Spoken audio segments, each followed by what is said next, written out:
Question de logement, comme tous les dimanches à cette heure-ci sur France Info. On est avec Charlie Cailloux du site immobilier PAP.fr. Bonjour Charlie. Bonjour Hercine.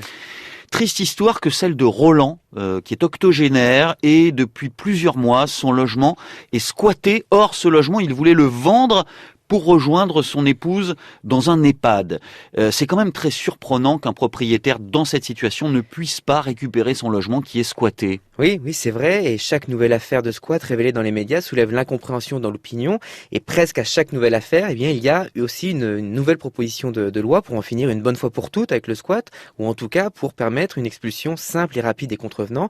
Et malgré tout ça, en pratique, les expulsions restent longues et difficiles. Oui, mais quand même, quand on fracture une porte d'entrée, quand on s'installe dans un logement sans aucun droit, sans aucun titre, un squatteur se rend coupable d'une infraction pénale. Oui, et il risque 1 an de prison, 15 000 euros d'amende, en plus de l'indemnisation du préjudice matériel et moral du propriétaire. Mais malgré tout, ça ne veut pas dire que le propriétaire peut entrer lui-même dans le logement pour en extraire les squatteurs. Dans ce cas, il risquerait d'être condamné pour violation de domicile, voire pour expulsion sauvage. Et là, ça peut monter jusqu'à 3 ans de prison et 45 000 euros d'amende. Pour récupérer la jouissance du logement, le propriétaire n'a d'autre choix que de suivre une procédure administrative ou judiciaire. Oui, on ne doit absolument pas tenter d'expulser les gens soi-même. Ces procédures, elles consistent en quoi, Charlie ? Alors, la procédure administrative, c'est une procédure accélérée devant le préfet, une procédure jusqu'ici méconnue, mais toilettée par la loi ASAP. La loi ASAP, c'est la loi d'accélération et de simplification de l'action publique de décembre 2020.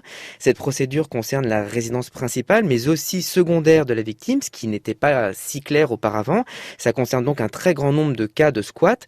Dans cette procédure, les délais sont courts. Le propriétaire ou le locataire porte plainte, réunit les preuves et fait sa demande au préfet qui a 48 heures pour prendre une décision.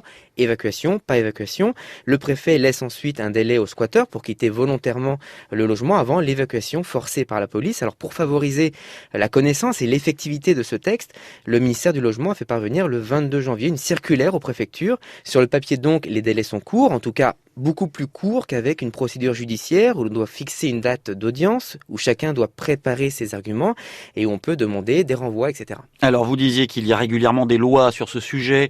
Une proposition a été déposée fin janvier par des sénateurs. L'idée, c'est de renforcer les sanctions contre les squatteurs, c'est ça ? Oui, il y a 2 mesures majeures. La première, c'est d'alourdir la sanction pénale du squatteur qui passerait à 3 ans de prison et 45 000 euros d'amende. Sur cette mesure, le gouvernement est favorable. Deuxièmement, il s'agit de mieux sanctionner les personnes qui squattent non pas un logement, mais tout bien immobilier, un garage, un local commercial, un entrepôt. Sur ce point, la ministre du Logement, Emmanuelle Wargon, a émis un avis négatif et veut s'en tenir pour l'instant à l'équilibre trouvé dans la loi ASAP. C'est ma maison, et si c'est la vôtre et que vous vous trouvez dans cette situation délicate, vous pouvez réécouter cette chronique sur franceinfo.fr avec Charlie Cailloux, conseiller juridique du site PAP.fr. Merci Charlie.